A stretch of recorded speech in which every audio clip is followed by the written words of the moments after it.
അറിഞ്ഞത് അവതരിപ്പിക്കേണ്ട അനിവാര്യ ഘട്ടവും ആവശ്യവും ഉണ്ടായിട്ട് മൂടി വെക്കുന്നവർ ദീനിൻ്റെ ദൃഷ്ടിയിൽ എങ്ങനെയാണ്?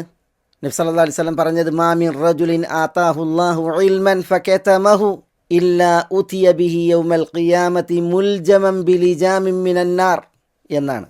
അള്ളാഹു ഇൽമ് നൽകിയ ഏതൊരു വ്യക്തിയുണ്ടോ ആ വ്യക്തി തൻ്റെ ഇൽമിനെ മൂടി വച്ചാൽ ഫകതമഹു അന്ത്യനാളിൽ അയാൾ കൊണ്ടുവരപ്പെടുന്നത് തീയിനാലുള്ള ഒരു മൂക്കയർ ധരിപ്പിക്കപ്പെട്ട നിലയിലായിരിക്കുമെന്നാണ്.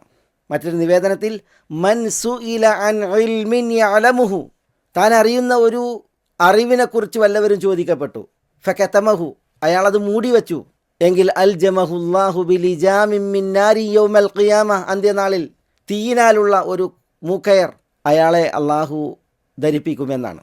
ഇത് ശക്തമായ താക്കീതാണ്, മുന്നറിയിപ്പാണ്. ഇങ്ങനെ മൂടി വെക്കുന്നതിൻ്റെ ചിത്രീകരണം തിരുദൂതർ സല്ലല്ലാഹു അലൈഹി വസല്ലം തങ്ങളിൽ നിന്ന് വന്നത് ഇപ്രകാരം നമുക്ക് വായിക്കാനാകും.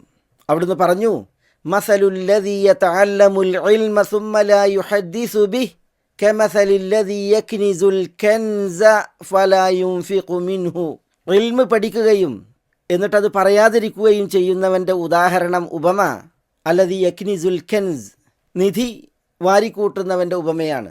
വാരിക്കൂട്ടിയിട്ട് ഫലാ യുൻഫിഖു മിൻഹു, അതിൽ നിന്ന് അയാൾ ചെലവഴിക്കുന്നില്ല, വിനിമയം ചെയ്യുന്നില്ല. അതുപോലെയാണ് അറിവ് നേടിയവൻ അത് പറയുന്നില്ല എങ്കിൽ നബി സല്ലല്ലാഹു അലൈഹി വസല്ലം തങ്ങൾ അറിയിക്കുകയാണ്, മസലുല്ലദീ യഅലമുൽ ഇൽമ വലാ യുഹദ്ദിസു ബിഹി കമസലി റജുലിൻ റസഖഹുല്ലാഹു മാലൻ ഫലൻ യുൻഫിഖ് മിൻഹു. ഇൽമ അറിയുന്ന ഒരാളുടെ ഉപമ, ആ ഇൽമ അയാൾ പറയുന്നില്ല എങ്കിൽ അള്ളാഹു സമ്പത്ത് കനിഞ്ഞ ഒരുവനെ പോലെയാണ്, എന്നിട്ട് അയാൾ അതിൽ നിന്ന് ചെലവഴിക്കുന്നില്ല.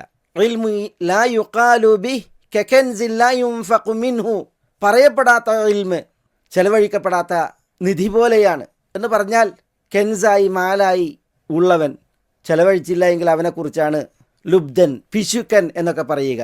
അതുപോലെയാണ് അറിവുണ്ടായിട്ട് അറിവ് പകരാത്തവൻ, പകർത്താത്തവൻ, പഠിപ്പിക്കാത്തവൻ, അവനും പിശുക്കനാണ് എന്നതാണ് ഇതിൽ നിന്നൊക്കെ നമുക്ക് വായിക്കുവാനുള്ളത്.